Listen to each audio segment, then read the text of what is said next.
తెలుగు శ్రోతలకు నమస్కారం. కర్రా నాగలక్ష్మి గారు రచించిన స్ఫూర్తి అనే ఒక మంచి కథని విందాం. పంతులమ్మ, ఏటి బాగున్నావా అన్న పలకరింపుకి 30 సంవత్సరాల వెనక్కి వెళ్ళింది అశ్విని మనస్సు. పెళ్ళి కాకముందు తను స్కూల్లో చదువుకునేటప్పుడు చాలామంది తనని అలాగే పిలిచేవారు. బాపనమ్మ అని, కొందరు మర్యాదగా పంతులమ్మ అని పిలిచేవారు. తర్వాత పల్లె పల్లెకి ఆధునికత అడుగు పెట్టడంతో ఇలాంటి పిలుపులు తగ్గిపోయాయి. అతను నీకు తెలుసా అన్న వదిన పిలుపుతో ఈ లోకంలోకి వచ్చింది అశ్విని. చిన్నప్పుడు మా నాన్నగారు పూరీలో పనిచేసేటప్పుడు అక్కడ అందరూ నన్ను ఇలాగే పిలిచేవారు. మరి ఇక్కడ ఈ పిలుపు అంటూ టీ కప్పులు అందిస్తున్న అతనిని పరీక్షగా చూసింది అశ్విని. అందరికీ టీ అందించి ఓ పక్కగా నిల్చున్న అతను, రామారావు పంతులు గారి అమ్మాయివి కదమ్మా నువ్వు, నన్ను గుర్తుపట్టనేదా? నాను, ఉండు నన్ను చెప్పని, అప్పలరాజు కదూ, నువ్వేంటిక్కడ అంటున్న అశ్వినిని వారించి, పంతులమ్మ ఇప్పుడు పనుంది గాని రేత్రొచ్చి కలుపుతా అని ఖాళీ కప్పులు తీసుకొని వెళ్ళిపోయాడు. ఎక్కడి ఒరిస్సాలోని పూరి, ఎక్కడి పాకిస్తాన్ బార్డర్కి దగ్గరగా ఉన్న ద్రాస్. రమారావి 4000 కిలోమీటర్ల దూరం ఉండదు? ఏమో, ఇంకా ఎక్కువే ఉంటుందేమో. ఇంత దూరం పొట్ట కోసమే వచ్చాడా? కనుచూపు మేర వరకు ఒక చెట్టు గాని, పచ్చని గడ్డి గాని కనిపించని ఎడారి లాంటి చోట ఏం బ్రతుకు తెరువు దొరుకుతుంది? పొట్ట కోసం ఇంత దూరం రావాలా? అప్పలమ్మ ఏమైనట్లు? చంటిపిల్లేమీ కాదుగా, పోయిందేమో. ఇదొక మిలిటరీ స్థావరం. అశ్విని చిన్నాన్న కొడుకు కల్నల్ అవడంతో కార్గిల్, ద్రాస్ చూడాలని పట్టుబట్టి వచ్చిందే గాని చెట్టు చేమలేని ఎత్తైన కొండలపైన మిలిటరీ బళ్ళల్లో ప్రయాణం. బల్తాల్ నుంచి 3 రోజుల ప్రయాణంలో ఒళ్ళు హూనమై సగం కుతూహలం చంపేస్తే రాత్రి గెస్ట్ హౌస్గా పిలువబడే టెంట్స్ బయట వినిపించే ఫైరింగ్ శబ్దాలు ప్రాణభయం అంటే ఏమిటో చెప్పాయి. భగవంతుడా, బతికుంటే మరెప్పుడు ఇలాంటి కోరిక కోరను దేవుడా అని మనసు ప్రార్థనలు చేస్తూ ఉంటే అలసిన శరీరం నిద్రకి ఒరిగేది. బతికుంటే బలుసాకు కూర తిని బతకొచ్చు, కానీ ఇలాంటి చోట పరమాన్నం దొరికినా. ఆయన అప్పారావుకి 6 పిల్లలు ఉండాలి కదా, వాళ్ళేమైనట్లు? పిల్లలు కూడా బుద్ధిగా చదువుకొని వృద్ధిలోకి వచ్చారని కదా వింది. ఓ, ఇది కూడా పాత కథే అన్నమాట. మంచి ఉద్యోగాల్లో చేరి కట్టు బొట్టు భాష మారిన తర్వాత పాచి పని చేసి పెంచిన తల్లి, మట్టి పని చేసి చదువులు చెప్పించిన తండ్రి భారంగా అనిపించి ఉంటారు. సరి అయిన తిండి లేక జబ్బు చేస్తే పిల్లలు మందులు ఇప్పించక అప్పలమ్మ కన్నుమూసి ఉంటుంది. పిల్లల ప్రవర్తనతో, భార్య మరణంతో విరక్తి చెందిన అప్పారావు బ్రతుకు తెరువు కోసం ఇక్కడికి వచ్చి ఉంటాడు. కొడుకులు సరే, కూతుళ్ళ సంగతేమిటి? వారైనా చేరదీయలేదా? 70-75 సంవత్సరాలు ఉండవు, ఇంకా ఎక్కువే ఉంటాయేమో. కాయ కష్టం చేసే ఒళ్ళేమో 50 ఏళ్ల వాడిలా ఉన్నాడు. పిల్లలో అని వాళ్ళ తోటిదే లోకమన్నట్లుగా బ్రతకటం, వారు నిరాదరిస్తే ఏడవటం తరతరాలుగా జరుగుతున్న ఈ పాశంలో మార్పు లేదు. సంసారానికి ఉన్నది సన్యాసికి లేనిది ఈ పాశమేనేమో కదూ. రెక్కలు ముక్కలు చేసుకుని పిల్లల్ని పెంచామని చెప్పే మాటలు అప్పారావు విషయంలో నిజంగా నిజం. అందరూ వలస కూలీల కథే ఇతనిది కూడా. ఉన్న ఊర్లో తినడానికి తిండి లేక, చేసుకోవడానికి పని లేక పొరుగు రాష్ట్రాలకు వలస వెళ్ళిన 100 కుటుంబాలలో అప్పారావుది ఒకటి. అశ్వినికి 6 ఏళ్ళు ఉన్నప్పుడు ఇంటి ముందున్న తోటలో ఉన్న చెత్త చెదారం అప్పారావు కుటుంబం శుభ్రం చేస్తూ కనిపించారు. చేసిన పనికి కూలి ఎంత కావాలి అన్న నాన్నగారి ప్రశ్నకు తను చేసిన పని నచ్చితే తన భార్య పిల్లలకు పట్టెడు అన్నం పెట్టించండి అనే మాటతో అందరి మనసులలో స్థానం సంపాదించాడు అప్పలరాజు. పూరీలోని రైల్వే కాలనీలో అతి తక్కువ సమయంలోనే అందరికీ తలలో నాలుకైపోయింది అప్పారావు కుటుంబం. అప్పలరాజు, అప్పలమ్మ తాము చేసిన పనికి ఇంత అని ఎన్నడూ వెలకట్టి అడిగినది లేదు.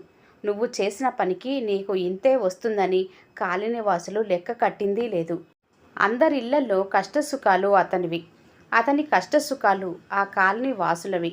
అలాగే ఆడుతూ పాడుతూ కాలం ముందుకి దూసుకుపోయింది.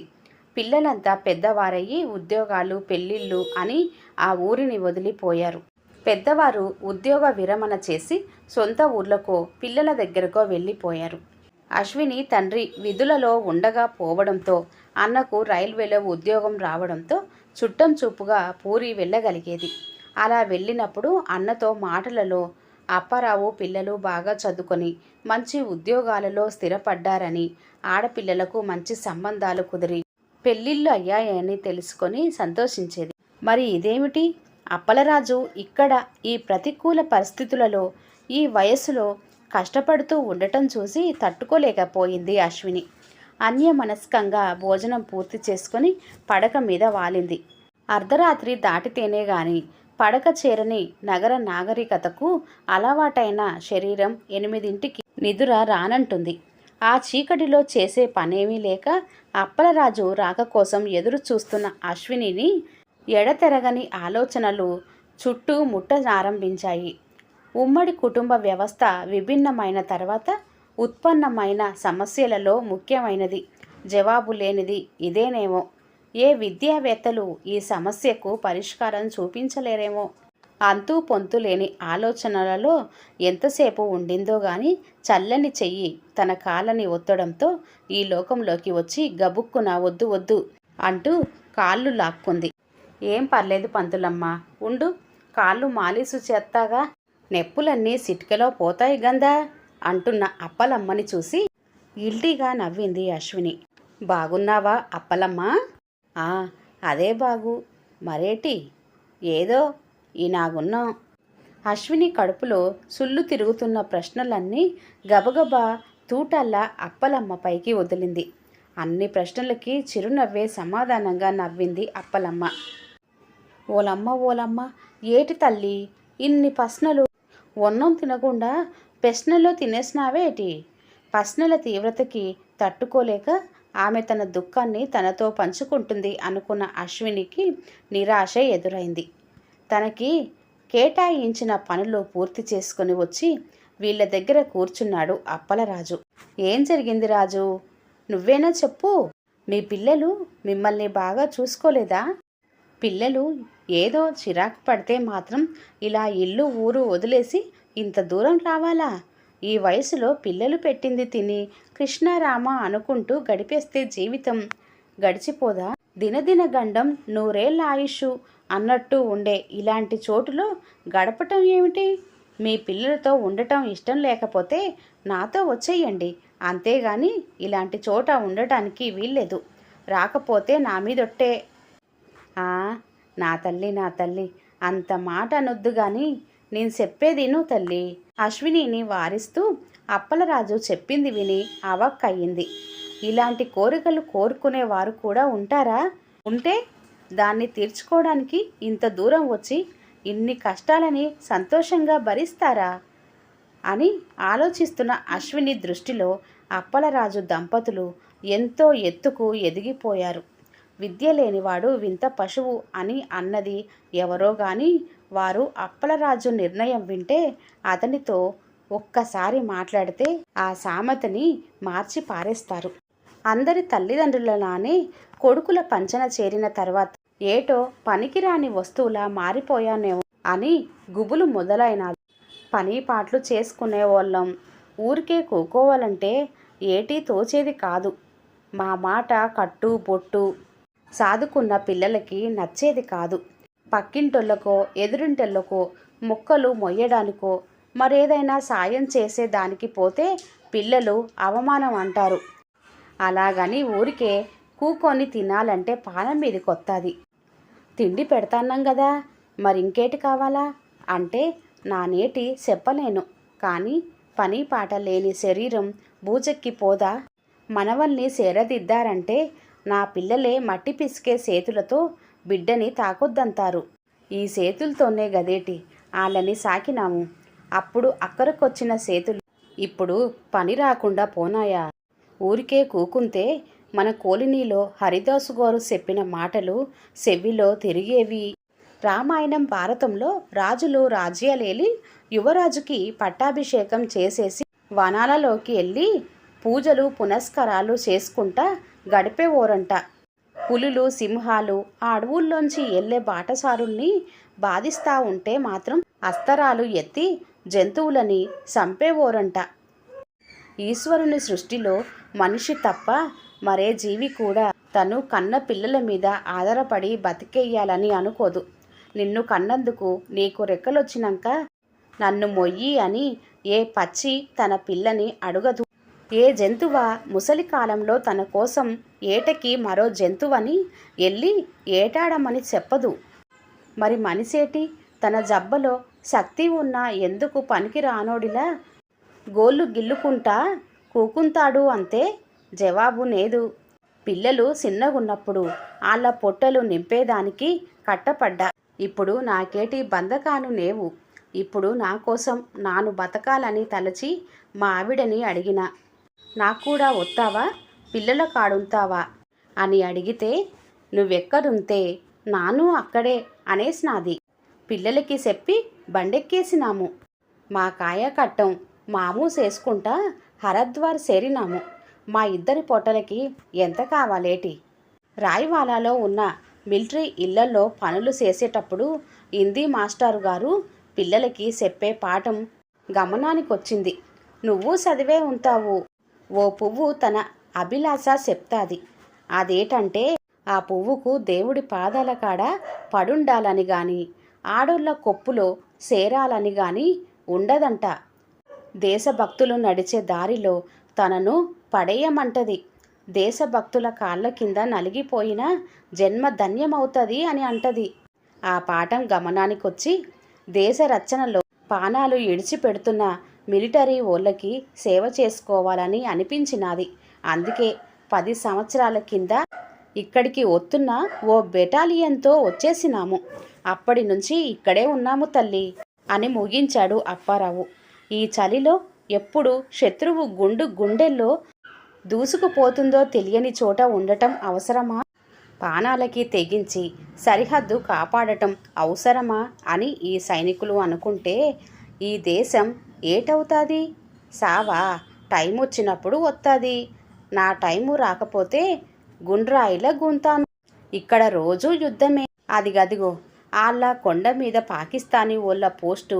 అక్కడి నుంచి వాళ్ళు కాల్తా ఉంటారు. మనోళ్ళు ఉన్నది కింద. వాళ్ళకి మనని కాల్చటం సులువు, కానీ మనోళ్ళకి వాళ్ళని కాల్చటం కష్టం. వాళ్ళ కాల్పుల్లో ఎందరు సైనికులు చనిపోలేదు. ఎవ్వరైనా పోవాల్సిన వాళ్ళమే. ఈ పొద్దు కాకుంటే రేపు. ఇంతోటి దానికి భయం ఎందుకు? మీ పిల్లలకి తెలుసా మీరిక్కడ ఉన్నట్లు? ఇంటికాడ బయలెళ్ళినప్పుడు చెప్పినాము. ఇనగినగా మా ఒంట్లో శక్తి ఉన్నంతదాకా పని చేసుకొని బతుకుతాము అని చెప్పినాము. వాళ్ళు పళ్ళకున్నారు కానీ ఎప్పుడొత్తారని అడగలేదు. ఓ కార్డు ముక్క రాయించు అని చెప్పలేదు. ఒళ్ళు పాడైతే మా కాడకి ఎలిపిరండి అని అనలేదు. మరి వాళ్ళకి మా అవసరం లేదు. మరి ఇంకెలా వాళ్ళతో బంధాలు? వీళ్ళకి కూడా మాకెవరూ నేరు అనే చెప్పినాము. వీళ్ళకి సేవ చేసుకుంటా బతికేస్తాము. పోయినాక ఇక్కడే బుగ్గైపోతాము. ఈ నాయక సవితి పూజలప్పుడు హరిదాసు గారు చెప్పినట్టు నా ఇల్లు నా పిల్లలు అనే బంధకాలు ఎట్టుకుంటే పేపెంచకం చిన్నదైపోతాదంట.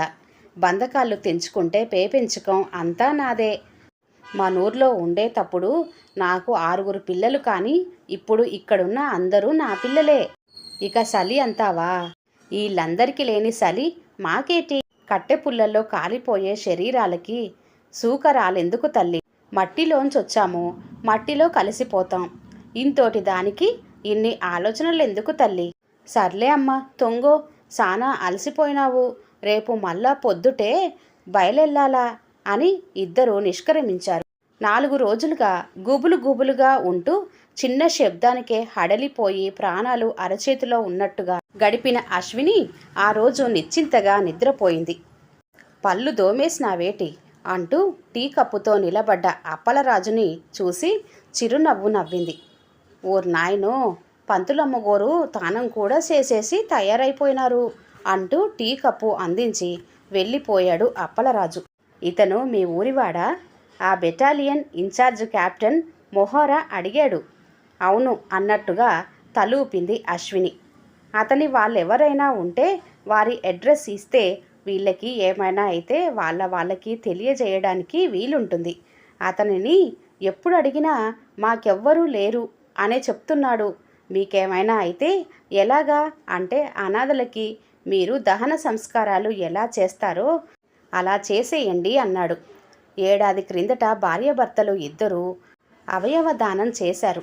ఈ పని ఆ పని అని లేకుండా చేస్తూనే ఉంటారు మహానుభావులు. ఇలాంటి వారు ఏ కొద్ది మందో ఉంటారు. అవును, ఏ కొద్ది మందో ఉంటారు వీరిలాంటి వారు. వాళ్ళు చెప్పినట్లు వారికెవరూ లేరు. కాదు కాదు, మీరంతా వారి పిల్లలే. ఎక్కడో దూరాన ఉన్న మీ తల్లిదండ్రులని వీళ్ళల్లో చూసుకోండి. మీ ఆతిథ్యానికి కృతజ్ఞతలు తెలియజేసుకుంటున్నాను అని 2 చేతులు జోడించి అక్కడ ఉన్న అందరి వైపు తిరిగి పదే పదే చేతులు జోడిస్తూ ధన్యవాదాలు చెప్పుకుంటూ సెలవు తీసుకొని జీబెక్కింది అశ్విని. ఈ కథ ఇంతటితో సమాప్తం అండి. కథ కనుక నచ్చినట్లయితే ప్లీజ్ లైక్ చేయండి, షేర్ చేయండి. అలాగే మరిన్ని మంచి వీడియోల కోసం ఛానల్ని సబ్స్క్రైబ్ చేసుకోండి. మరొక మంచి కథతో మళ్ళీ కలుద్దాం. అంతవరకు సెలవు. నమస్తే. ధన్యవాదములు.